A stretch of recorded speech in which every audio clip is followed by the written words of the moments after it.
Agence 16, la vidéo, vas-y, notre animation. Les Congolais, voici votre agence. Avec ingénieur, tonton Winga 16 mm. Papa, na Kevin, Agence 16, j'étais un Mila, Bazako, Kadesa, Kokola, toujours imité, mais jamais égal. 16 mm. 16 mm. 16 mm. 16 mm.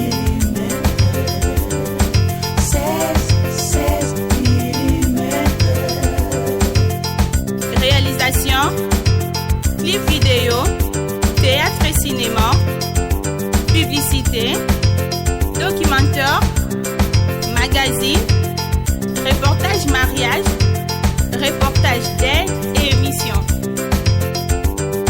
16 mm. 16 mm. Bosani ki alia bambongo ya nani ya Kabila na Shadari. Azwa ba corruption. Bazaki na staff na bango na charge ya ba pasteur na campagne ya Shadari. Ye muku na zo mbongo wana. Mbongo wana ko boma yo. Biliali ya wana zolia wana na kindoki na kindumba okokufa. Proclame, je déclare et j'annonce et je proclame la fin de la Banque mondiale. J'annonce, je proclame et je confirme la fin de la Banque mondiale. Viter soit en disant là qu'il est satanique. Vous croyez que vous allez vivre au-delà de ton frère? Parce que Kindoki wana papa na wazala kinonga kufia. Yo kanisi ki yendo kubika. Mais je te déclare mort. Parce que vous blaguez avec ce peuple, pourquoi? Ya Shadari. Parce que ye pare na ye Kabila. Siko lelo abaluke li pare na ye Kabila. Alandi siko ekolo. Akomi siko pa ya Félix Tshisekedi. La akomi siko na ekolo tribal. Donc parce que ye moko lobango. Tango ba okabana na mwashi na ye. Alobi na zo muluba. Ata mwashi mususu asali kinduma na kobengana ye. Na za muluba. Donc yaza paserte yaza muluba. C'est ça ce qu'on vous dit Ebola. Et ça le coutant la preuve yo so mona papa. Basila Leone, basala ba Ebola, umona bakanga ba frontière. Po ani bakanga ba frontière ya Rwanda te. Po ani bakanga ba frontière ya Uganda te. Non, eza Ebola te, eza arrangement na bango pona ba exterminer biso. France ubuzana ngo tozana ngo. Bukundi mavema mbongo ebimaka chaque jour mbongo na yo na mbongo na nga, mbongo na biso ne bimaka. Pona kosala tourisme, toi na besoin nini? Uganda, Tanzanie, toi na besoin nini? Tanzanie Kabila kenda kuna tongi immeuble na ya plus de 30 niveaux. Ndia ke kotala ngo na Tanzanie. Nazali heureusement lobi ke nazalaka fier, je suis fier de ce que Dieu a fait de moi et c'est tout pour son peuple. Fier na vanta. Nazalaka orgueillité comme les mukuna de votre Moïse Mbia ba orgueillé ba satanique wana bango baza ba orgueillé nga naza fier na oyo nzamba sali nga lelo nazala na yebaki koloba te na komi koloba na olobela bana nzambe bazo yoka atie musala na na kati na nga pona kokangola bana na ye. Donc je suis fier à ça, c'est comme ça na yebisa bana nzambe nyoso ba benganga n'importe quel moment je réponds mon téléphone na sambeli bango sans kosenga bango eloko te lokola miyibi yo basakana na bango ba commerçant ki yo somona mutu ndeko azo senga basambela ye bazo yibisa dabo pesa na $1000 tia na $1000 na compte ba faux prophétesse na ba prophète na baza miyibi yo nyoso ba tout ko seme nini ndeko tu as reçu gratuitement, il faut donner gratuitement. Moi ce que Dieu a mis à moi, le Christ a mis à moi, c'est pour vous. C'est pour vous le peuple de Dieu. C'est comme ça que je vous le dis, vous avez besoin de m'appeler, appelez-moi. D'ailleurs, moi, je veux que quand tu m'appelles, tu m'imposes. Je veux que tu pries pour moi. Là, je vais le faire. Parce que voilà. Je suis serviteur de Dieu pour vous. Pas votre... Oh, Moïse Mbia. Moïse Mbia n'est pas la réserve de l'Éternel. C'est la réserve des sataniques.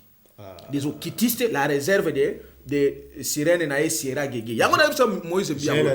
Yo, Moïse Mbia. Yo zo kanisake yo le kinani Olangi na makasi. Olangi qui servait une déesse, yo zo servir une sirène. Olangi akufit. Toi aussi tu vas mourir. Mais je te le dis, tu vas mourir. Parce qu'on ne peut pas se manquer. On a un problème personnel. Non. Oui. J'ai un problème personnel. Tozo wele là, bonzambe. Et surtout prendre le peuple de Dieu en otage. Oui, jour auto kenana yo tikanga na mutuka noto kende boye na veillé à décembre nazalaki wana nakendaka tina église wana na koti wana na kota kono oyipa bato oyeluka nini nakendaki kaka na bebisaki ndoki na ye atiaka na kati ya église wana mpona konvote ba peuple de Dieu. C'est comme ça que okobenga oui c'est bébé, je te le dis, et dans quelques jours il va mourir aussi. Je le déclare mort parce que vous savez que ça énerve au moins place na kota ka ba dimension mtusu énerve kangane ozokende na église ozokuta kibondoki ozo envoûter bana ya nzambe. Vous savez que c'est que ça fait ça. Mais yo chrétien bozongwe aza chrétien tie il faut quoi omoni loko solo bana nde ba décourager bana nzambe ba croire en Jésus Christ. Vous comprenez? C'est comme ba confrère na yo ba journaliste papa Chako na Belgique na ba chrétien belé ba ko basuko sambela te parce qu'il trouve que non ba to bazo so kombo ya Jésus Christ ba tiango commerce mais il faut bazo so la ki satanique na kati ya so déjà ba église ba temple de ba synagogue de Satan et bazo envoûter bana nzambe pona yango yo pe bazo ko accuser yo que zo salela. C'est comme ça ozo ko kombo ya nzambe ozo salela ngo comme c'est comme ça que je vous dis que ces gens-là vont mourir. De Moïse Mbiala, de Sikatenda, les sataniques ici, de Dodon Kamba, je vous déclare mort.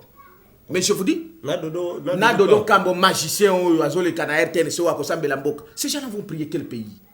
Ces gens-là vont amener la malédiction pour le pays. C'est comme ça que, je comprends que comme c'est qu'on énerve. Il faut que na côté na dimension, la tribune na bango banda kokwea. Oui. Parce que ça canne trop dans Zambie, ça canne trop dans le peuple de Dieu. Mais trop c'est trop. Parce que si katenda donc ba yebi stang ba sola ba tribune na bango na ba tiaka ba magicien na bango na kati na se. Mais ba le peuple de Dieu. Est-ce que vous que la fois passée dans to bana le la kebe élection Salima ba pasteur aminene ba sangana na stade des martyrs ba prier pour na Congo élection et Salima mboke kende bien. Oyebi ke mbule beta jour ngo na ebite to lo ba mbula mapamboli bien mbula ya. Mon frère, d'abord mbule za kama pamboli te ba ko sakabino. La pluie, c'est la malédiction. Mais oui, la pluie n'a jamais été la bénédiction. Il y a la différence entre la pluie et la rosée. Moni la rosée, oyo, maï qui t'a kadaba 5 heures wana. Déjà la bénédiction. Oyo que Adam na Eva ba mona mbula te. Dans l'époque où Adam na Eva, il n'y avait pas la pluie. Mboule ye ko ya na Noé. Donc mboula wana ezala ki malédiction. C'est une punition. C'est une punition. Zamba yebse ke na yebi binoté. Au moins biloko wana ngolo biono. Ozolo ba ba sala le 23. Mais il faut le ba vérité, ozolo ba vérité. Mais bon, moi je vais t'aider. Je vais aider le peuple de Dieu. Mouto azo sali ça soit déjà cérémonie na e wana satanique c'est Félix Tshisekedi. Sous l'impulsion, il y a yende commanditaire. D'abord on a encore raconté quelques histoires. Oyebi ke bandaki ndenge. Le 22 nde sala ki date. Et sala ki d'abord sous l'impulsion ya Denise Nyakero Tshisekedi. Na ba femme na bino nyonso oyo ba sireno o mama 100 jours malela 100 jours na ba ndoki msusu ba nani oyo msusu azalaki na nani comment on appelle o azalaki na nani o ayimba kawana Shabani mama Shabani ba azalaki bango nyonso keno il fallait basala ngo le 22 basambela pona Congo soit en disant que basambela pona Congo ba maudire Congo mais ce sont eux qui seront maudits parce qu'ils sont maudits d'ailleurs. Sikoyo, Félix Tshisekedi a récupéré un. Abiba Sambela. Azongishan, alongolango le 22, ayekotiango le 23. Babis, soit disait que j'allais babis. Pour aimer ma batte. Mais nous avons jour on est vous allez parce que côté bateau va aussi diriger vers l'aéroport, côté mususu bateau bazo kende stade. Na yebi to monde que eko créer le roman. Ndeko avant d'abord na komana eloko elika o zolo bawana. Nalingi d'abord révéler les choses pour le peuple de Dieu. Yango bomona katamsu na kota kana ba dimension ya kanda ya molimo. Je n'ai pas une colère ya haine lokola satana. J'ai une colère spirituelle. Et ça veut dire que même Dieu il s'est effacé. Maintenant le problème est anini. Avant d'abord ba prière nyo soane salima, ndenge ba sala kango soane disa ba prière. Nous devons quand même nous poser des questions. Tout le monde a nos sentiments. Basko sambela oto sambela kawana e apportaka ni kasi yango question na tuna kizo mais voilà mutuna na oza malamu il faut to yeba ba culte écuménique premièrement le peuple de Dieu les chrétiens qui vous êtes les cultes écuméniques n'a jamais été l'œuvre de Dieu faux là où il y a les cultes écuméniques il n'y a pas le véritable Dieu qui s'appelle Jésus-Christ mais la Bible est claire mes frères et sœurs lisez la Bible Je suis un Dieu jaloux, je ne peux pas être mélangé par un autre Dieu. Yo kende ko sambela na musulman. Musulman ne croit pas en Jésus-Christ, qu'il est le Dieu véritable. Beaucoup ça n'est quelle foi. Les foi sont distinctes.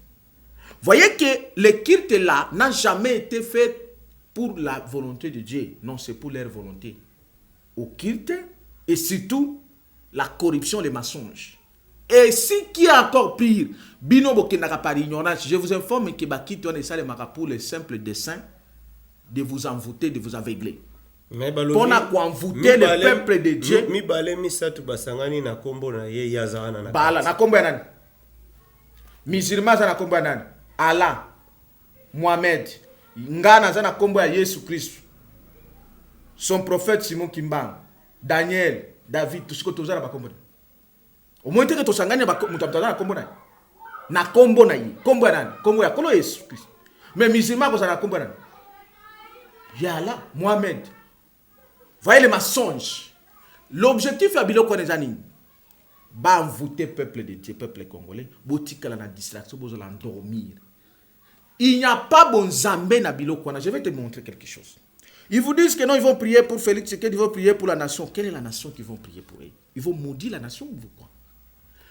Avant d'abord de prier pour Félix Tshisekedi, je reprends la Bible.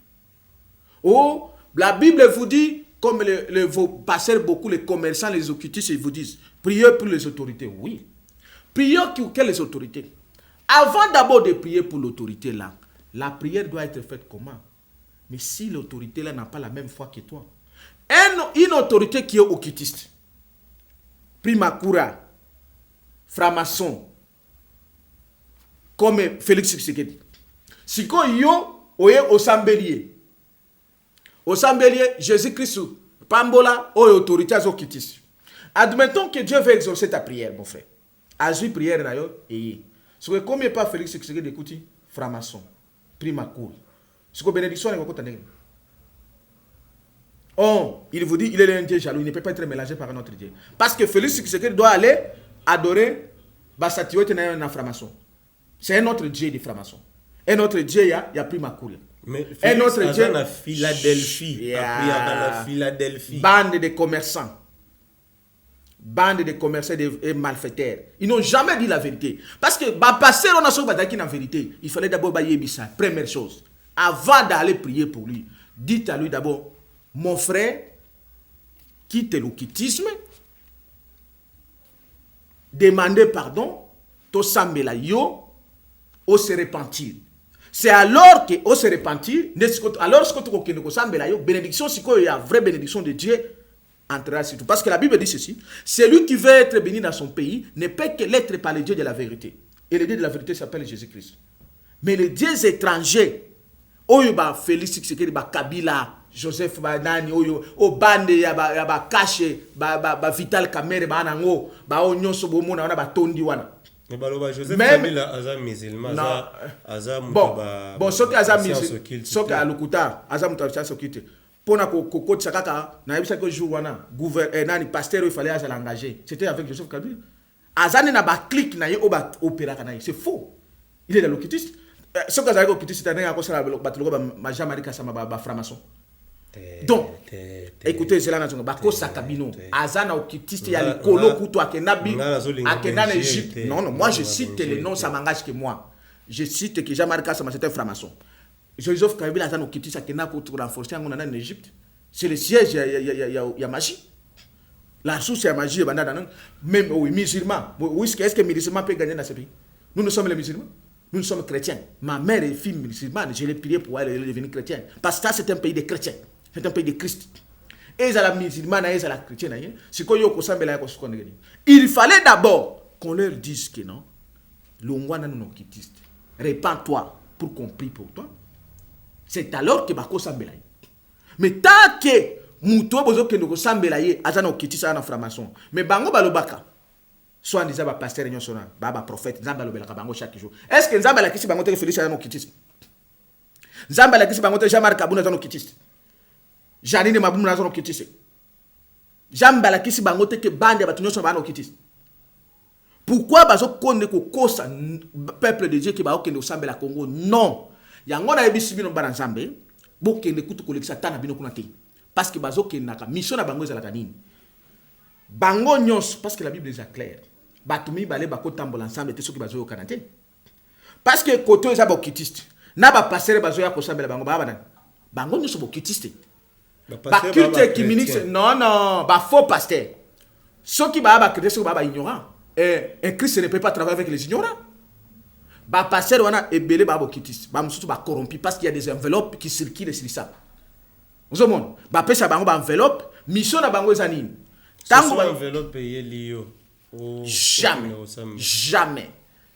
jamais 16 nayebisa oke ndeko na nga elelesema bandeko bazomona nzoto na nga oyo eza incorruptible mon corps ici qui tu me vois c'est un corps qui ne peut pas être corrompu nayebi so ata 10 milliards parce que moi-même je suis ngai moko ke nzambe afungolo miso j'ai les milliards na vie nanga ndenge ko moni nga boy et je vous annonce voilà c'est pourquoi il faut avoir les yeux divins pour comprendre moi-même je porte les milliards et c'est comme ça je t'annonce je l'ai déjà déclaré pas les milliards mais les milliards sont à moi nayebi so ke na kati nanga ba milliards ezali et j'ai le pouvoir et je le déclare même encore aujourd'hui je le confirme le lotoza deuxième jour mardi au bengaka mardi le 18e jour je proclame je déclare et j'annonce et je proclame la fin de la Banque mondiale. J'annonce, je proclame et je confirme la fin de la Banque mondiale. Tu sais pourquoi? Parce que la Banque mondiale est dirigée par un esprit qui s'appelle Mammon qui vole l'argent des peuples chrétiens pour aller construire une banque satanique. Et je proclame la banque, la fin et la destruction de la banque, la chute, la destruction de la Banque mondiale et toutes les banques sataniques occultistes qui volent l'argent au Congo avec les occultistes, les Tshisekedi, les Kabila et les autres, les bandits sataniques. Voilà. Je proclame leur fin. Attendez, je proclame leur fin. Et je lis Mammon, je lis tous ces satanismes, je lis leurs banques, je les détruis au nom de Christ, c'est celui qui m'a envoyé Emmanuel. Voilà. Maintenant, je proclame encore aujourd'hui les débits de la banque chrétienne, la banque universelle chrétienne. Cette banque que je porte, qui a des milliards pour les chrétiens et les chrétiennes. Avant ça c'était une parenthèse. Autour de la nazana nini, na ebiso ke ba billion nazana ngo. Tenga tuni ba prière nyonso, ponga na bolimbisanga so nazo tourner tout autour ya ba prière wana tout lo comprendre. Chaque décembre, chaque le 31 décembre, toki na ba prière wana oyoka ono to récupérer bilo na biso sata zwa kyango. To prier récupérer. To bandeli janvier, ti na décembre mususu tozongi lisusu boya ko to yato prier biloko sata botolaki mais ba prière wana nyonso nyonso et memi elokoti est-ce que yambalo yo prière oyo comme eza accompagné na chef de l'état ya sika et koki ko apporter eloko moko sika na Congo ndeko 16 bandeko bozola na ngai bokende kutu kolekisa tana binote na sina loba je révèle encore je rappelle le peuple de Dieu la malédiction qu'on a connue dans ce pays pendant autant d'années, c'est que bakonzi na bino 90% baza batu ya ukitisi ba batu ya satana diable. Ba pasteur na bino bozo mona wana renommé, je répète, les pasteurs sont déjà renommés baza batu ya ukitisi ba satana. Maintenant papa mutu ya satana a organisé prière na yo pona kosambela na pona kosambela satana. C'est pourquoi bon na ka résultat ba prière wana tie bazala ka bango batu ya nzambe tata tie. Parce que la bénédiction d'un peuple est utaka na ba voix wana et utaka na les voix pastorales, un serviteur parce que yenda kozala a comporter les bénédictions divines. C'est quoi ko distribuer ngo pona bana nzambe. Mais si quoi pasteur wana akoma mutu ya ukitisi ya franc-maçon. C'est quoi qu'on distribue nini? On ne donne que ce qu'on a. Voilà la conséquence. Tant où il y a parce que moi j'ai vécu ça. Na oyo satanique yo. Il n'y a pas organisé prière na stade Tata Raphaël. Nani Neema Sikaten. Na Matadi. na kati ya Matadi na église ya ye anema sikatenda basambelanga un pasteur simple il a prié pour moi bien mais ye sikatenda ye neema sikatenda aye mon frère akotisinga milimo ya mabe c'est énervant makambo na lobaka c'est pas des blagues donc Nema asi a possédé yo neema aye a possédé nga mais c'est que aleki on a force non mais c'est ce que je dis j'étais encore dans la nani nazaki nanu na mystère na zanangote je n'avais pas encore rencontré le Christ j'étais qu'un simple frère nazaki na pas problème na ke na kutani na pasteur ya église na yewa na Matadi assembelinga bien na bandi ko makambo nga bien mais tangu neema ye tokesko au prophète aye take mais ce que je te dis na 2015 ayebi neema yo neema okokufa mais ndenge nini aye a posséder nga ndenge nini oyebaki ke yende mutu asambeli ou bien otambolaki na yo bien te na vie na yo moko mais yo kosi ke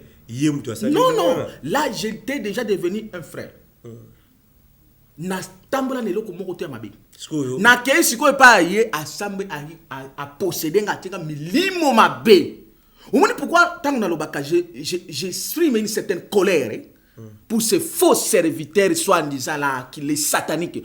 Vous croyez que vous allez vivre au-delà de ton frère parce que kindokiwana papa na wazala ki nonga kufia. Yo kanisi ki yendo kubika mais je te déclare mort parce que vous blaguez avec ce peuple pourquoi? Vous croyez que les dieux là n'existent pas. Vous avez trompé le peuple que vous priez pour Dieu alors que vous êtes les sataniques et les occultistes. Mais trop c'est trop. Voilà pourquoi je vous déclare encore mort. Parce que mon frère, il m'a possédé. Quand je suis venu rencontrer le Christ, c'est alors que Christ a commencé à me montrer les choses. Ah, Nzambe nangai. Oui, mais que 2015, Nazala Kanai, na stade de martyr, alaki na ma prière mokobo. Oh, 2005 plutôt. 2005, Assemblée la Bonabiso. Voilà, j'étais encore le petit. Mais 2015, na ekokuta comme déjà magicien na Matadi. Alors il oko bazo sala wana ozoto na prière wana pourquoi esimba kate voici les causes l'origine premièrement bango moko ba passer wana ba satanique parce que ceux qui bazalaki na Nzambe ya solo ba ko sala jamais kite communiquer ba to ko sala ngone soso na église qui m'a dit so yebi avant to que ne soit disant na ba élection na bino et ils ont mis tala ndenge Nzambe confondé bango basambela ki culte communique pour élection le 23 décembre le kamalam au moni Nzambe confondé bango élection le 23 décembre bango basambela ki uniquement journée le 23 décembre Dieu les a confondus bokena ki so ko le satana bino zakini ils sur le 30 au moni que Nzambe confondé bango de résultat ya tricherie ya corruption ya muyibi ya contrat ya kingakati ya satanique ya ba homosexuel Kabila Tshisekedi sikoyo résultat yango bazwa siko bakende kosambela sikoyo Félix Tshisekedi. Mais mes frères, botuni na noteke non monsieur satanisme non bokeno sana kingakati est-ce que so longwe nango pona ni bakolongola d'abord na satanisme non basana ya kingakati l'objectif est ça nini c'est qui est caché là bas mes frères mais ceux qui ba preuve ça bango ba na sabete Nzambe lobela bango te Nzambe lobela ka bango te Nzambe alobela ka bango te parce que ba mikosa ki ba prophète ba so ba mbinga prophète des nations mususu tala mon frère ngana révéler le komoko vous ne comprenez pas que ba kosa bino trop tala nanu ba soi-disant ba ami pasteur ya Félix Tshisekedi Dodon Kamba Alpha Lukao ya Afrique du Sud ba mukuna tala nanu atabino moko bo mona te mukuna zela nanu pona mukuna satanique ndumba azana basimi bale non mukuna ko lancer ye et pas Félix te mukuna ngai na yoto mona ba image azalaki na bato ya FCC tango bato bazo sala campagne équipe ya campagne ya président ya candidat Shadar muguna azali na kati azali na côté ya exactement ozana raison ya Félix te mais lelo akomi wapi lelo akomi pas Félix oyebi ke bazani balanda kasika ma ezo chola bazana bonzambe ti o mutwana a bonzambe batu nyonso bako kende côté moko yoko kende côté Nzambe la question même ceux qui be millions à batu azalaki propagandiste ya Shadari parce que ye pare na Kabila siko lelo abalukeli pare na Kabila alandi siko ekolo akomi siko pa ya Félix Tshisekedi la akomi siko na ekolo tribal Donc, parce que yemoko lobango. Tant ba okabana na mwasi na ye. Alobi nazo muluba. Ata mwasi mususu asali kindumba na kobenga na ye. Naza muluba. Donc yaza pasteur te yaza muluba. Yaza lié na ekolo na ye. Un pasteur, pour être un pasteur, il faut quitter d'abord ta tribu. Pour devenir chrétien, pour devenir que le fils, l'enfant de Dieu. Tel que moi je suis là, je n'ai pas une tribu. Des millions de gens ensemble là-bas, j'ai besoin de connaître la tribu. Je n'en ai pas besoin. Ma tribu, c'est l'être Christ. Ma tribu, c'est Christ, c'est l'être chrétien. Donc, Mukuna, Azalaki, ko la campagne, kuna tango amoni kuna esimbite mai ke koto ake koto. Abosani ki alia bambongo ya nani ya Kabila na Shadari. Azwa ba corruption. Bazaki na staff na bangwana chargé ya ba pasteur na campagne ya Shadari. Ye Mukuna zo mbongwana. Mbongwana ko bomayo, biliali ya wana zoli ya wana na kindoki na kindumba okokufa. Mais oui, mais il faut pas qu'on s'accorde batou. Mon frère na lingi na lingi to lobana biso, mais na kata ko lobana biso to s'attaquer na batute. Au moins place ba ko sabino mbandeko. Batunde bazo sola mabe na Congo.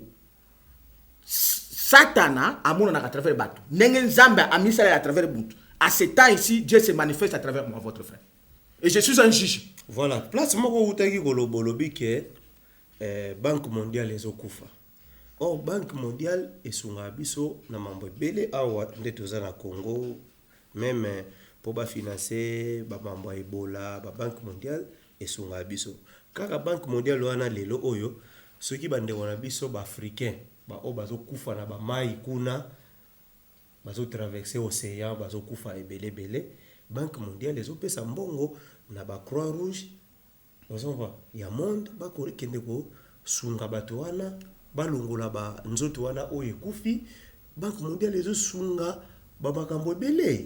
Ndeko 16 premièrement omoni na leleli bande konyoso bazo kufa na ba mai. Je l'ai déclaré et je confirme aujourd'hui, je déclare la mort, la chute, la destruction de la Banque mondiale. Et d'ici 2021, 100 ans depuis que Simon Kimbangu avait parlé, vous allez le remarquer, vous allez le constater. Et comme je l'ai déclaré, il y a 5 jours, le 13e jour de ce mois ici, dans une des chaînes ici, je l'ai déclaré, la chute de l'Occident. Mes frères, apprêtez-vous de rentrer. La chute de l'Occident d'ici 2023 et d'ici 2021. D'ici 2021. Tango, président Félix Arobi Bozonga na mboka hawa, o alobake ya otikala ozonga te. Tango yozo lukozonga sabato papa olesa bango nini biso bato tozana no batozana nzala. Voilà, les grands problèmes siko bandeko faut pas comprendre déjà boye. Bana torti. Moi je vous dis d'ici 2023 vous allez vous apprêter et d'ici 2021 vous allez vous apprêter pour rentrer ici parce que l'Occident va tomber. Maintenant le problème ce n'est pas comme Félix ya Buzoba ou wana biloba loba wana. Bianga est clair parce que c'est la volonté de Dieu. Il est vrai que tozo vive le nini. Au moins tozo vive na Congo, Congo zo vive. Peuple Israël ba bima déjà Égypte. Tozana o ba benga désert. Ce qu'on a katia désert tozali ba nyoka ezali. Ezo so abiso. Mais si ka tozo kende na Kana ba géant na ba malésite bazali. Donc la solution c'est quoi? C'est de se battre, d'entrer dans Canaan, la terre promise, pour que maintenant, Tolia Sikoyo, balai et ba miel. Donc, nous avons l'obligation, dès maintenant et d'ici le 30 jours, de se battre, d'entrer dans la 4e République, ce qui nous permettra maintenant que mes frères et sœurs, bazonga Sikoyo, bayaskoko juire, namboka na bango. Donc, ils vont rentrer. Congolais, Africains, bakozonga calmement. Et nous allons mettre les dispositions pour cela. Maintenant, le problème est que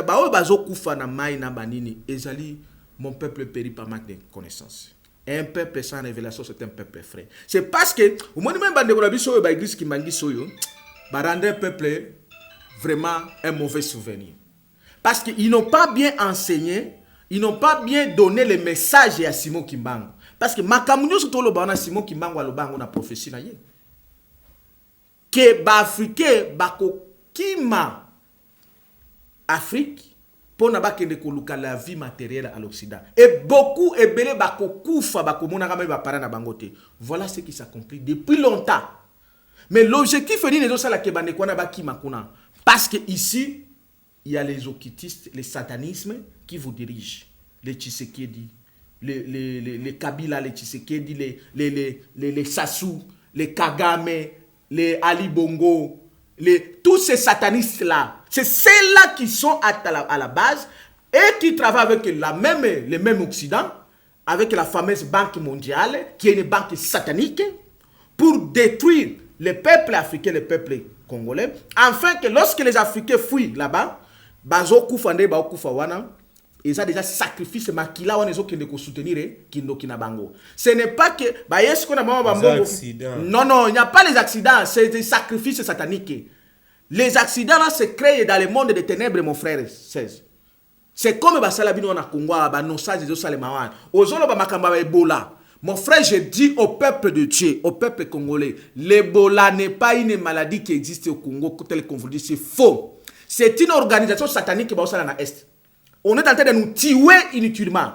Les Blancs, là, ils sont accomplices avec vos dirigeants ici et avec les dirigeants rwandais. L'objectif, c'est quoi? Diminuer le peuple congolais, voire même les exterminer, afin que Bakoti Saba Rwandais, l'empire Imana Bango. C'est ça ce qu'on vous dit Ebola. Et ça le coutant, la preuve, yoso mona papa. Basila Léon, basala Ebola, ou mona bakanga ba frontière. Pour ani bakanga ba frontière à Rwanda te. Pour ani bakanga ba frontière ya Uganda te. Non, et ça Ebola te, et ça arrangement na bango pona ba exterminer biso. Yango na zo sa bande kuna biso nyonso ya Beni, Butembo, bande nyonso ba Congolais, Goma, Bukavu, Kisangani, partout. Tout élément chaque samedi, la solution c'est de chasser ces régimes sataniques. Oh, tout ça ya Kabila Tshisekedi, les couples Kabila Tshisekedi. Bazana complice à exterminer biso soit disant Ebola avec la complicité de l'air blanc. Sous l'emprise de l'air soit disant Banque mondiale. C'est une banque satanique que je déclare mort. Donc, mon frère, banque wana idakabiso na lokoti. Et tous ceux qui ont fait badon et salani. Et ça là badon satanisme wana. Badon bango satanisme ça là. La banque universelle chrétienne que nous allons créer, préparer les moyens, nous allons créer cette banque, vous allez voir comment ça va développer le Congo et l'Afrique. Donc mes frères, banque mondiale c'est une banque satanique. Bande konyo so ba OK. Na yebi banque africaine d'ailleurs. Nani Oyo Kadhafi. Kadhafi azalaki musulman, il n'est pas chrétien. Il n'était pas dans un pays qui porte les clés de ce Congo. Les clés de l'Afrique. C'est au Congo, il y a les clés de l'Afrique. Donc je suis porteur que le Christ est venu me donner. Qu'on vit chaque samedi, mes frères et sœurs. Bande Colombie, c'est beaucoup de Beniza, Ebola, Ezali, Kopi, Kabila, Tshisekedi, Kagame, Naba, Mindele, Nabango, satanisme pour exterminer le peuple congolais. Totalement, tout ciment, mais mettons-nous debout pour chasser ce satanisme qui ont fait un pacte satanique contre le peuple congolais qui sont le peuple de Dieu. Trop, c'est trop. Il faut que d'ici les 30 jours, nous entrons dans la télépromesse. Voilà. Mais pourquoi yo milugela un problème à Badat, au pesa le 30 juin, au pesa le 30 boye, au pesa boye, mon que Badat on iluga ba problème. Badat nzamba sala calendrier. Nzamba sala Badat wana. Parce que bino boye bien maté le mystère de Dieu. Je ne le dis pas dans les hasards. Je connais ce qui se passe au ciel. Bon monite que batinyo ba comme lobela le 30 jours. Tangu na bande ko lobela ngwa wana yo na rangi na batumso. Sur les 30 jours, bon, mon frère, il fallait d'abord que les 30 jours, c'est quoi? Mais les 30 jours, nous allons totaliser 4 décennies. Depuis ton côté de la soi-disant indépendance qui a été contournée par les okitis et vos dirigeants sataniques. Alors maintenant, indépendance, Dieu avait envoyé son serviteur, le prophète Simon Kimbangu, et le Simon Kimbangu, son esprit avait travaillé avec le grand charismatique Lumumba, Patrice, qui a été tué par la complicité de Tshisekedi Etienne, Nabatumsus, Bamobutu. Maintenant, aujourd'hui, le même esprit de Christ. Christ lui-même est là. Simon Kimbangu est revenu. Les anges et les archanges sont venus. C'est pour que son peuple puisse avoir l'indépendance totale et parfaite. C'est-à-dire l'indépendance spirituelle, économique et politique. Parce que tout a été remis en cause. C'est alors qu'on va parler de la trigamie, les pouvoirs spirituels, les pouvoirs économiques, les pouvoirs scientifiques et les pouvoirs politiques. Et donc, les 30 juin, mes frères et sœurs, je vous convie d'abord, comme je vous ai dit, les 30 jours à Souka. Défilé. D'ici, na le psina bino bolanda babiloko ba pamba distraction wanati. Oyo nyonso bazo organiser ba messe ba kit wana ezali pona ko distraire peuple congolais, pona ko lalisa peuple congolais. Yango moni ba télémission ba faux passer na bango nyonso wana basala ba kit. Dodon Kamba, nanani na échangeur. Un satanisme le cola Dodon Kamba. Camarade, il y a Félix Tshisekedi. Bakotia pe RTN, soit disant RTNC en direct. Mais je déclare, à Tabanani na baye, tribune kwe ata. Mais parce que ce n'est pas normal. Dodo Kamba. Oui. Oh, mais oui, mais oui, mais je le dis, parce que Dodo Kamba, il faut akoufa. Non, ça c'est très méchant. Mais si Dodo Kamba akoufa, ça Dodo Kamba est un magicien. Non, ça c'est très Nani nema Kitikatena c'était un magicien. Bazolo Kamboka. Bazolo bela bato yo, baye wana, bato wana bazana bango ba innocence ko. Voilà pourquoi on a petit bango ba kenete. Na petit bango ba kenete. Et ça la le 23 na stade de Martyrs, bo kenete le peuple de Dieu. Ngana ko préférer que tout ba keneta ko yo kata Jean Pierre. Mais oui. Mais Kounezali Lobanzambe. Kounezali Lobanzambe, Kounezali distraction, aveuglement, envoûtement. Ya ko distraire ba ko. Ba ke ko ya bango ta Jean-Pierre Bemba. Ba yo kata mutu akolo batama ka mwanzambe. Nani ya mboka. Parce que au moni de politique na bango ba yele biso ndenge nini. Ba écarter bino boyo kama mboka na bino te. Ba même na bino ba distraction de l'envoûtement inutile. Depuis quand on va subir l'envoûtement wana. Quand on vous dit, les pasteurs vous disent que n'est qu'au Sambela, n'a qu'au Sambela ou qu'au Moussala, mais au que na Moussala qu'on a baïbi sur qui côté d'enquêtisme. Ils ont pas pasteur, on a pas ce solution. La terre ici nous a été donnée. Ce n'est pas la terre des occultistes. Même dans cette nabiso basala ba occultiste c'était. N'est na mboka nabiso komi pose à elo que faut côté d'enquêtisme. Autre magie. Bango ba pasteur on a ba mon ngote. Ba corrompu parce que bango ba occultiste na ba corrompu, ba zo na obike et comme ça. Frère, c'est mon quoi, na mona ke na liste kuna batu bakoyemba.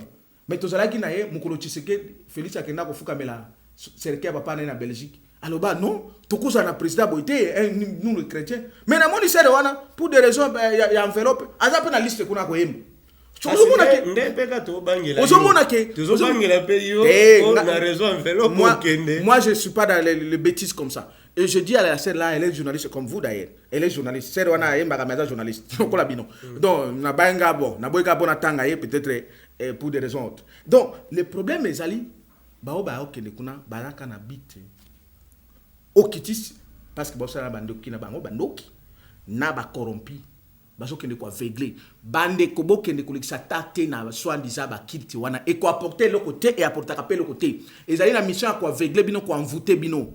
Bozala prêt pour na kobundela mboka na biso tora récupérer mabele na biso ba okitiste na ba rwandais avec la complicité de traîtres de Tshisekedi de Chilomboye na ba bande na mususu basi batiki biso kala bazo tonga banda kuna bango bazo sareshi ba tonga ba Rwanda bazo ba orphelin rwandais batiki biso ndeko botiki 6 mois totiki 6 mois tozwini oui totiki l'État totiki l'État ta 6 mois oui que l'État ne revient plus maintenant c'est notre délivrance totale et parfaite. Nous devons nous battre pour notre terre. C'est comme ça que je vous ai dit tous les samedis, chaque samedi, les 30 jours que vous avez dimanche, commençons d'abord par les samedis. C'est samedi ici et l'autre samedi. Maintenant les 30 jours sera la finale. Vous qui êtes à l'étranger, mon frère que non, c'est faux. Bambassade et ça territoire na biso. Tu as le droit d'aller te battre là-bas pour ton pays. Parce que d'ici 2021, l'Occident va tomber. La chute de l'Occident est là. Ne croyez pas que non, Dieu a déjà décidé la chute de l'Occident. Oui, bien, pour la conséquence, il y a makila. Moni ba mort nyoso ya ba Congolais ba Africains zokufa. Simon Kimbangu avait dit ça. Les noirs deviendront les blancs deviendront les noirs. C'est l'Occident qui vont maintenant venir ici. C'est pour les noirs deviendront les blancs deviendront les noirs. Par la peau ou par les pensées? Voilà, c'est là la bonne question. Lorsqu'un prophète parle, ça nécessite un autre prophète pour qu'il vienne révéler cela. La parole du prophète Simon Kimbangu, que j'ai béni cet homme, qu'il soit béni les prophètes, je bénis ces prophètes. Quand il dit les noirs deviendront les blancs deviendront les noirs. Non. Non. Cette parole s'applique dans toutes les dimensions. Si la dimension économique, c'est l'Afrique qui sera plus développée que l'Occident. Vous comprenez? Si le plan politique, c'est la politique divine qui sera installée en Afrique. et précisément au Congo. Et la politique satanique sera installée à l'Occident. Donc, si le plan social, c'est la vie sociale qui sera installée ici. Voilà pourquoi je vous ai annoncé déjà la Banque universelle chrétienne et la chute de la Banque mondiale.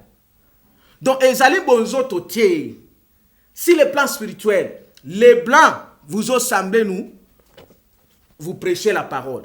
Une parole mal prêchée d'ailleurs dans la Bible. Et Simon Kimbangu a dit que nous allons écrire notre propre livre.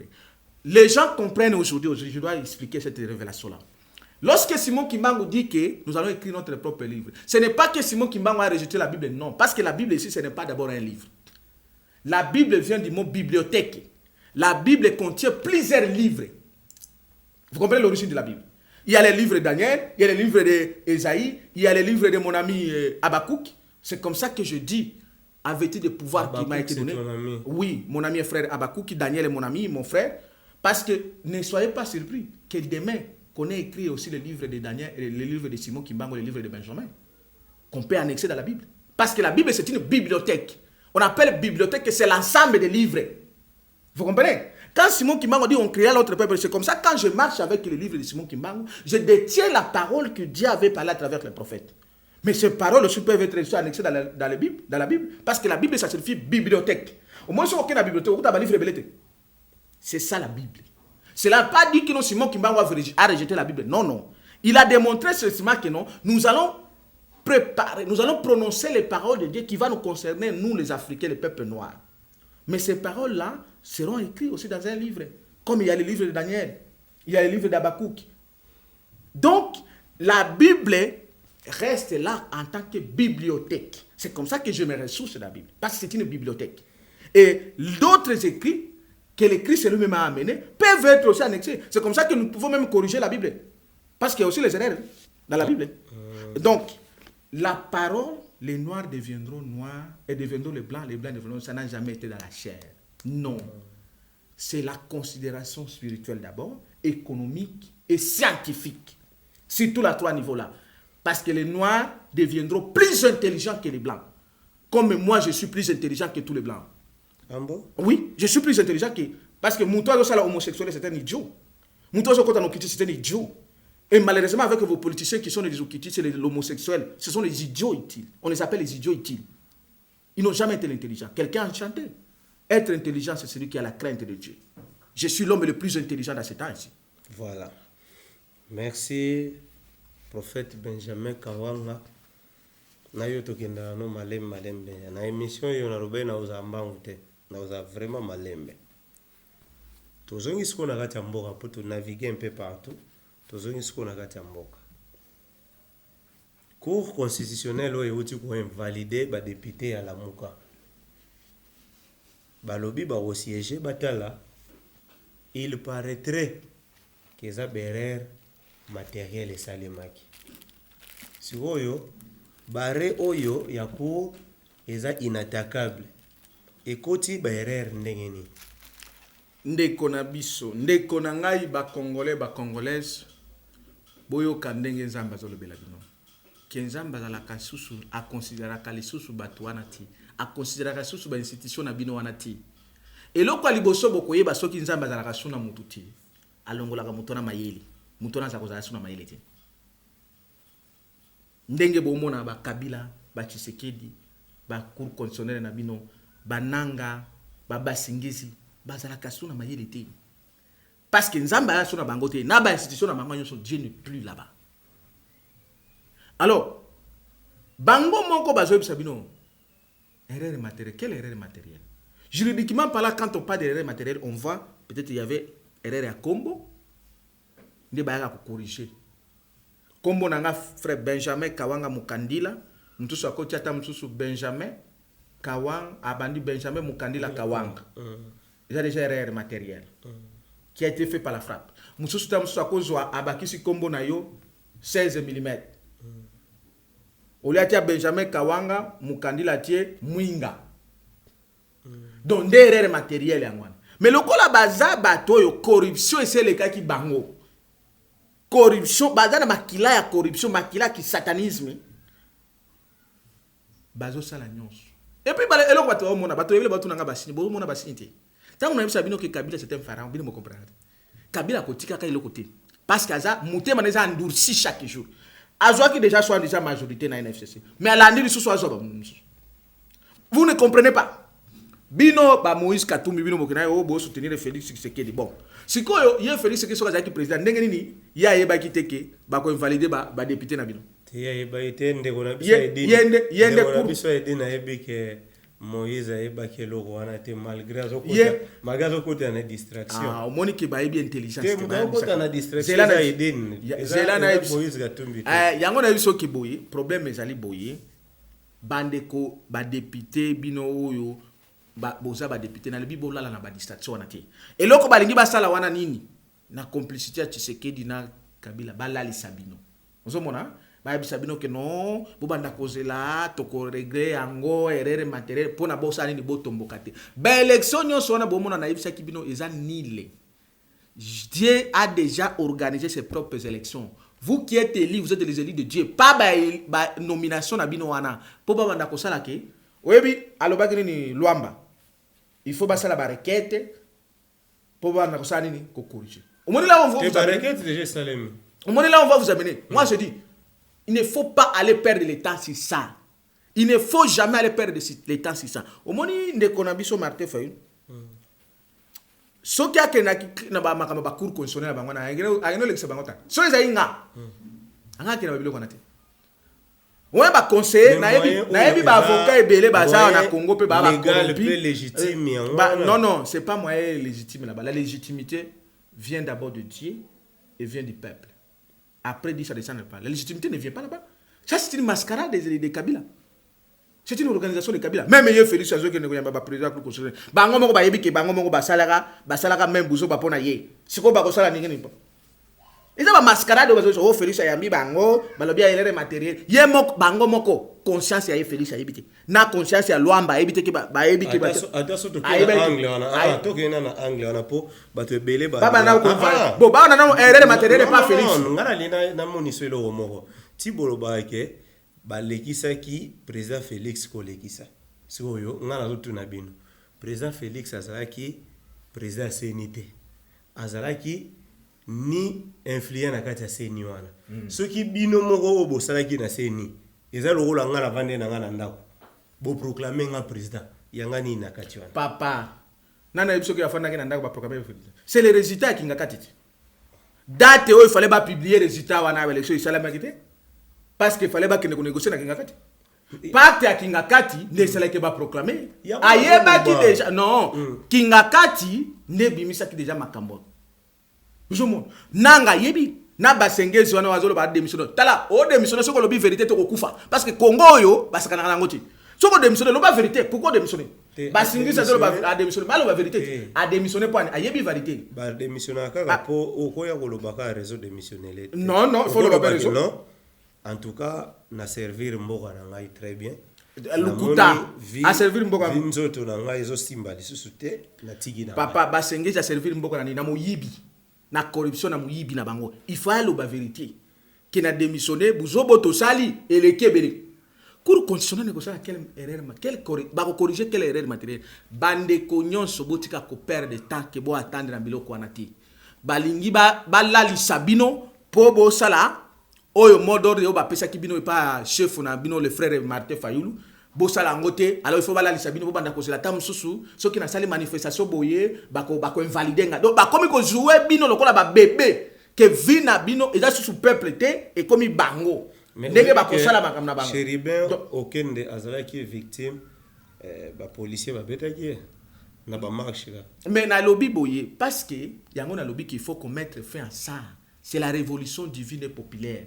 Une fois pour toutes na bande ko ba bo mabango na beni na soit déjà ba biloko na bino ya lukuta o soit déjà ba nani ba Ebola na ba bo biso partout na est na partout na Congo tozo kufa belé mes frères et sœurs buzo banyo soana il faut ko bengana les couples Kabila Tshisekedi les couples ya ba héritier o ba héritiaki après avoir ko baré ba papa na bango ko sala ba mausolée na bango ya satanisme pona mboka oyo ba teki ndoki na bango na ba complicité na bango na Rwanda na ba mindele na ba okitisme na bango il faut que bengana bango. Et Dieu est avec nous. Nous allons le faire. Mettons-nous debout. Côté que la distraction, ce sont les distractions. Oh, erreur matérielle, ce sont les distractions. Bakour corrompu, il faut qu'on chasse tous ces gens. Lors on chasse Kabila Tshisekedi, tous ces gens-là tombent. Nous allons récupérer notre pays et nous allons le gouverner selon la volonté divine de la 4e République, la République chrétienne du fleuve Congo. Je ne peux pas perdre le temps à Babilo. Voilà.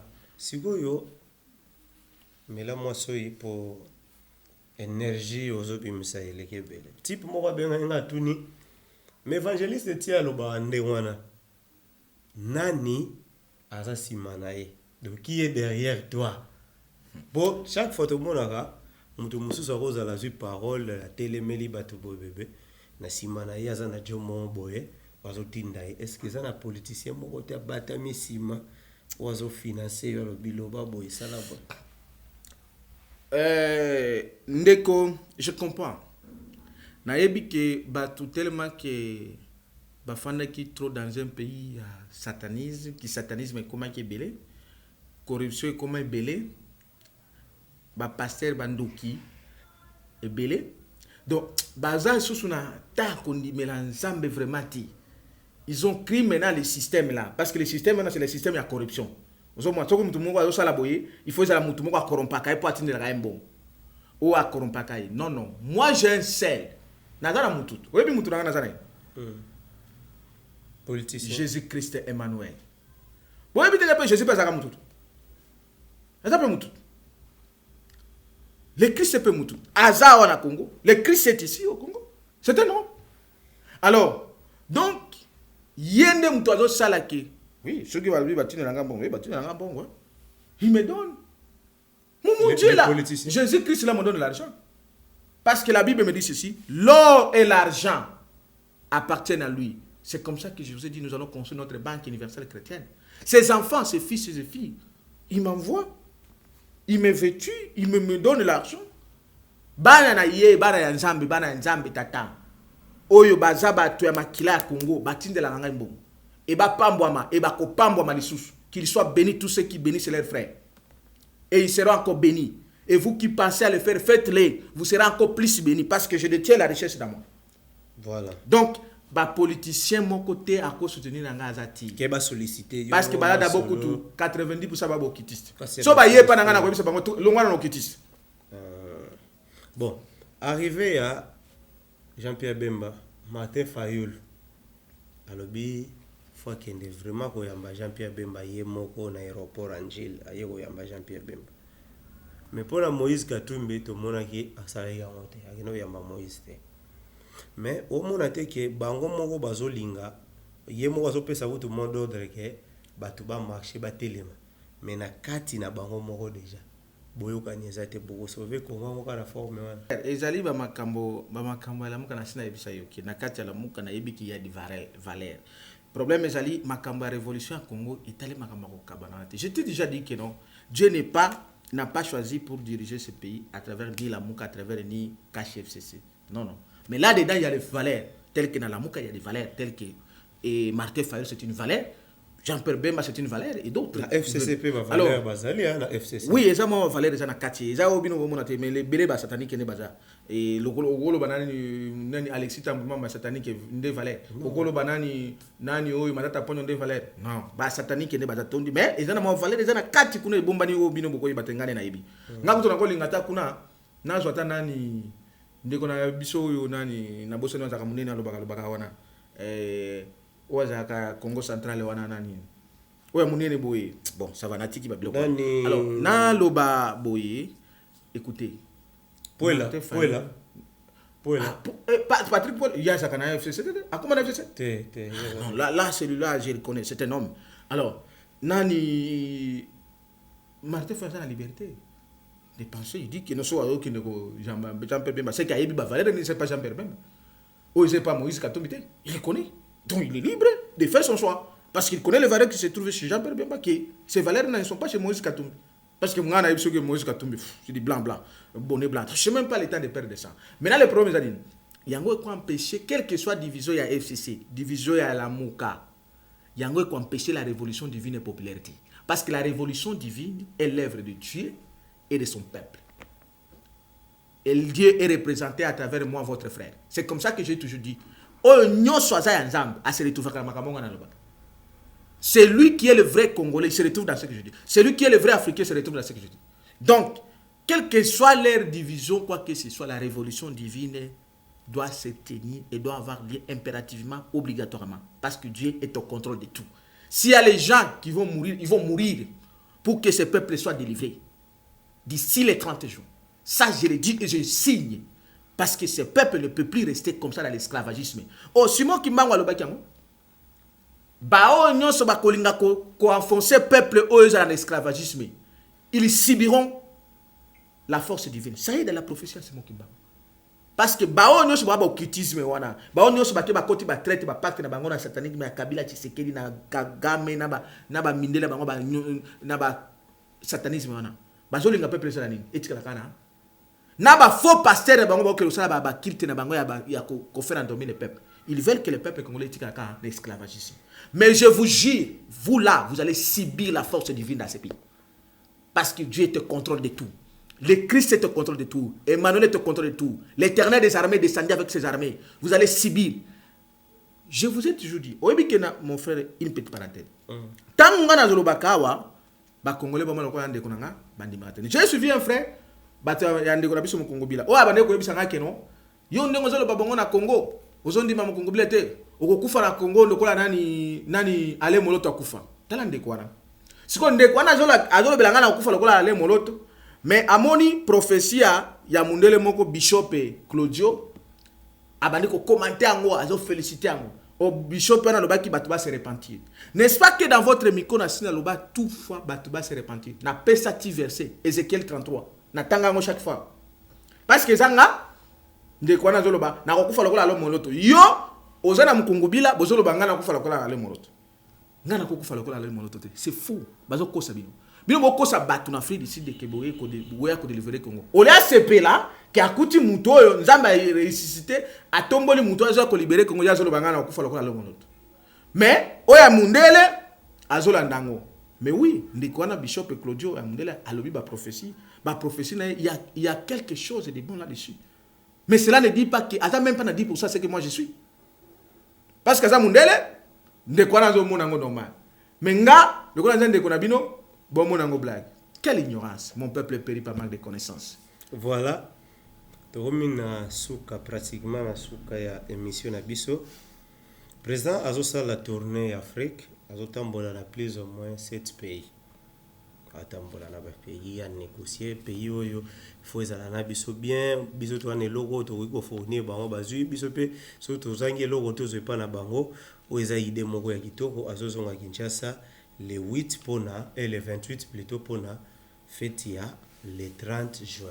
Président na président na biso Antoine Félix Antoine Tshilombo Tshisekedi. Mon frère c'est là na sa question na ngai Antoine Tshilombo yo moko tozo ba kutu kombo na non tangu ya sinyaka kuna na Rwanda akoma boye Félix Tshisekedi. Voilà problème mais ça s'appelle Félix Tshisekedi na ba erreur wana Félix Tshisekedi tangu akino signé na memorial ya Rwanda kule omona ngote problème ça te menga la lobby président na biso oyo azokamba mboko Congo azosala tournée ya 7 pays donc akoya le 28 pour la fête ya 30 juin. Non, 30 juin eza fête munene défilé kozala makambo belé kozala kitoko to vivre sur ba spectacle ya mboka to vivre 30 juin kala na ebike. Mon frère, je commence par là na kokatoti. Je commence par là le 30 juin Félix a ko célébrer Angote. Alors Félix Tshisekedi a ko célébrer le 30 juin dans ce. Alors a ko célébrer. Je le dis, je tiens ma Bible en main. Félix Tshisekedi Tshilombo a célébré le 30 juin dans ce pays. Il ne peut pas célébrer le 30 juin. À ça, la tourisme na yé. Et là même, Dieu peut juger à travers là. Il peut même décider à travers là, ça, le tourisme na yé, pour qu'on y ait un bon peuple congolais, ou qu'il y ait un tourisme na yé partout. Il n'y en a pas droit, l'escroquerie, c'est du vol. Là, il n'y a pas le peuple d'abord, il y a la ventre d'abord, la ventrologie d'abord, les caméléons d'abord, pona balesa babasi na bango na ba fondation na bango ba ko créer lukuta ba amida ba soma ba ndako me ba somba. C'est la ventre d'abord. Bazong sa kambongo ngusus. Omona papa. Tourisme wazo sala pona ko yiba mbongo na bitu. Obi mon frère. Botika ko biloko msubu tang ba bozo minimiser peuple congolais bandeko ata bino moko na souffrance bozana ngo tozana ngo. Bokondi ma vraiment mbongo ebimaka chaque jour mbongo na yo na mbongo na nga mbongo na biso ne bimaka. Pona ko sala tourisme, toi na besoin nini? Uganda, Tanzanie, toi na besoin nini? Tanzanie Kabila kena kuna tongi immeuble na ya plus de 30 niveaux. Ndiake ko tala ngo na Tanzanie. Ezonga mbongo ate. Il fallait ebisa biso na Tanzanie wana. Ba banque yo Kabila tongaki mbongo e uta kasumbale sekena na Tanzanie. Asia blokaki yango. Na société moko zali sous-traitance ya nani ya Jeanette Kabila. Ndeke na Tanzanie. Mais ake kuna ko négocier que négocier. Aucune ake ko célébrer azo komi kuna Tanzania azo komisa Kabila. Je rends hommage. Bande omoni batinyo azo kene bango na batu ya Kabila 100%. Oyo Kurunziza oyo Kurunziza. Mutu ya Kabila 100%. Ndi azo kene kotambola ko bebisaka mbongo na biso bandeko. Ata bino moko botikala ba aveugle bandeko. Bo mona te. Bo mona ke mboka izo ko enterrer ango. Yoza mutala. Ko tambola me ongina za mutakolala. Yo ngina za mutakolala. Ngana lamuka avant lamuka na bino izala. Na lamuka avant lamuka na bino izala. Depuis le 30 juin 2015 nena lamuka. Quand j'ai exaucé la prière pour mon pays. Et maintenant le 30 juin, il faut que la réponse finale soit exercée. Pour ma prière que Dieu a exaucée depuis le 30 juin 2015. Batunayo ba obenga ba websangai to remis le 30 juin. Dans ce pays, tout le monde, tous doivent se révolutionner, à commencer par Yomokopé. Et Dieu est au rendez-vous. Ceux qui ont boyi, parce que Dieu va susciter les morts. Je dis ceci, les morts vont se réveiller par ma parole. Au nom de celui qui m'a envoyé. Bao bakufa na Congo bakolamuka. Bakobunda pona mboko. Et nous allons récupérer notre terre. Parce que cette terre nous a été donnée par Dieu. Trop, c'est trop. Les traîtres seront chassés. Et les complices. Donc, on a vu notre président du Congo a négocié le soutien de pays. Le pays wana ya nani ya Afrique wana. Bango ne faut pas y prendre biso. Parce que nous avons tout. Mutoaza na loko ne ba yaka kolukai. Yo tango keno lunga mwashino yo no kene pa naiti. Parce que no lingai. Mais yazo kende koluka nini kuna azo kende kolekisa bino tampo abimisa mbongo na Tanzania ke kozwani mbongo ezota na kasubalesa no ezokende otonga Tanzania o Kabila tika lidusu na bangwana tilelo akoluka nini na Tanzanie. Voilà. Donc c'est la perte du temps, c'est se moquer avec le peuple de Dieu et nous devons mettre fin à ces bêtises. Ça a trop duré, trop c'est trop mes frères. 4 décennies toute casse na bozobo. Non, d'ici le 30 juin chaque samedi mettez-vous debout. Voilà. Tokomi pratiquement na suka ya émission na biso. Lobi batu moko babengi ngai na Lubumbashi. Balobi ba remercier yo na. Wanga na zokomisa ka maloba. Na loba na loba ngone émission po ba Holanda. Ba remercier yo de na nano na musala oyo yozo sala bango ba remercier yo. Mais balobi boy. Eloko bazo bangela kaka batu nyonso bapesa confiance na Congo na suka bayaka ko décevoir bango. Est-ce que Benjamin Kawanga ako décevoir bango te? Bandeko nyonso na pesi bino nyonso mbote na misalimia watoto ya Katanga bandeko nyonso partout na Congo. Eloko nyonso ya malamu yaka toujours na suka. Teloba bango na Swahili po baba oyo bien Swahili. Kitu yote ya muzuri na kiyaka tu mwisho. Avant que l'oko malamu ya mabende précédent. Ba oyo nyonso bozwa ba déception parce que bazalaki ya mabe. Maintenant ya malamu yi. C'est comme ça que la Bible nous dit, notre Dieu il s'élève toujours les derniers. C'est comme ça que j'aime cette chanson. Un jour je sais, il s'élèvera dans ma vie même les derniers. Un jour je sais. Maintenant, il vient s'élever les derniers pour la vie de ce pays. Pour la vie de ce pays. Pour la vie de ce pays. Pour la vie des Congo, de l'Afrique et de l'humanité. Dieu vient s'élever à travers votre frère. Ne doutez pas. Vous avez aussi l'intelligence pour comprendre. Le discernement, vous en avez. Peut-être que vous avez mieux étudié que moi, mais moi, je suis seulement supérieur à vous parce que j'ai été élu de Dieu. J'ai existé avant vous, en tant qu'un prophète. J'ai eu la grâce spéciale. Je serai fier de Croyez moi. à ce Dieu qui se manifeste toujours à travers un homme. À moi, vous ne verrez jamais la trahison parce que j'ai un sang qui ne peut jamais être corrompu. J'ai un corps qui ne peut pas être corrompu. J'ai un corps de la sainteté. J'ai un corps d'une dimension prophétique. J'ai un corps Simon Kimba, le véritable. J'ai un corps Daniel, le corps de la théophanie. Un corps qui peut changer. Question moi vous payez linga. Yo Simon Kimba on abimela yo. Eza oyo bien oyo ya jeune. Na loba na ngapa oyo na tuni oyo ya jeune. Oyo na loba na yo ke na zwa oyo pona ko se référer pona ko démontrer batu. Je n'ai pas besoin ya ba photo. Mais elongi oyo wana ya. Na besoin ya ba écrit aux anakati. Moi je connais ça plus que tout. Na yebi même ba erreur des côté na za capable de corriger. Mais je vous prends ça comme un modèle pour démontrer qu'il y a eu mais oyo bena oyo zelana like sa photo oyo ezanga yede na ko yipso makamsoso si côté. Mais je te le dis, na lobango awa. Même l'émission na yo. Que Simon Kimba que moi je parle de lui, ce n'est pas au bon na ba photo. Na lobango na photo na. C'est lui qui est venu me donner les livres. Il n'était pas comme la photo. Voilà. C'est lui qui est venu me remettre les livres. C'est un gène. C'est un gène. Alors, voilà pourquoi il a dit, celui qui viendra, il sera un gène. C'est comme ça que je suis gène, votre frère. Je suis votre frère. Mais je détiens les clés pour ce pays, pour l'Afrique et pour l'humanité. Je vous jure. Croyez à ça. Et faites vos expériences par les prières, comme les autres. Je n'ai pas besoin de venir faire les témoignages. Bande konyo soba, ba mususu ba yemo kwa lali ba lotisi ki benga frère Benjamin Sambem. Basé Billy. Priez, demandez à Dieu, il vous dira. Le véritable Dieu, il vous dira. Qu'à ce temps ici, les clés, le Christ a remis à votre frère Benjamin Kawang. Je n'ai pas le sang de la trahison. Je n'ai pas le corps de la trahison. J'ai le corps autre. J'ai un corps de la théophanie.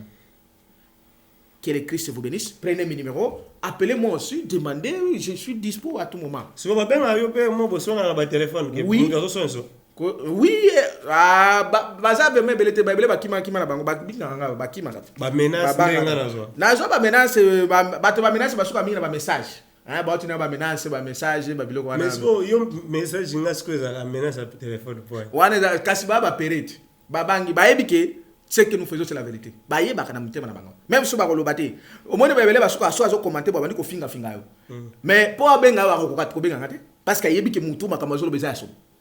Ayebi ke mutu ana dimension mususu po ba tuane belé ba bandaka na bo ba makinga na spirituel ba kuti siko lola ba bia mutu aza mutu mususu ndenge Kabila salango. Voilà ce qu'on numéro ba numéro yango wana plus 243 pour vous qui à l'étranger 85 67 034 56 85 67 034 56. Là je suis sur WhatsApp bino moko bo futela ngai na zalaka presque connecté à tout moment.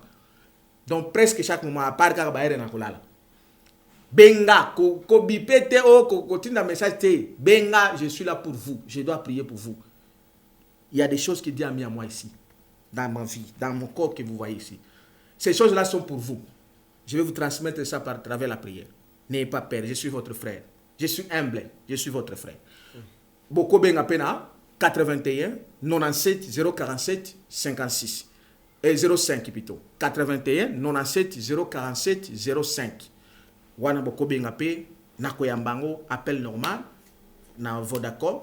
Je suis là pour vous bino boala lumbashi bino nyonso. Les samedis ici to banda manifestation partout. Tous pour le Congo pour tous. Vive Simon Kimbangu, vive la 4e République, Jésus-Christ le Dieu véritable. Tous ou bien toutes? Tous pour le Congo. Tous pour le Congo pour tous. Pour moi, on est de tous donc. Non, pas tous, tous pas bakokima. Bakokima ko tebele. Ba sengeza a démissionné parce qu'il y a bien à tous. Bon, ça va, on est allé bisoter et pour maramu ya prophète Benjamin binomo boyebi prophète Benjamin na maramu na ye. Voilà émission na biso ekomina suka topesi mbote na batu nyonso balande biso bande ona biso oyo bazali banda mbote ba congolais nyonso na pesi bino mbote nyonso to sala rapona mboka na lobi soki likambo ebetso libaku benga pesa conseil lakisa oyo nini côté nini ebetsa kiyo libaku toza bato to se comprendre vraiment na tiki bino malamu tozo zela kaka jour ya le 30 juin. Merci. Agence 16, la vidéo, vas-y, notre dimension. Les Congolais, voici votre agence. Avec ingénieur Tonton Winga 16 mm. Papa, na Kevin, agence 16. J'étais à Mila, Bazako, Kadesa, Kokola, toujours imité, mais jamais égal.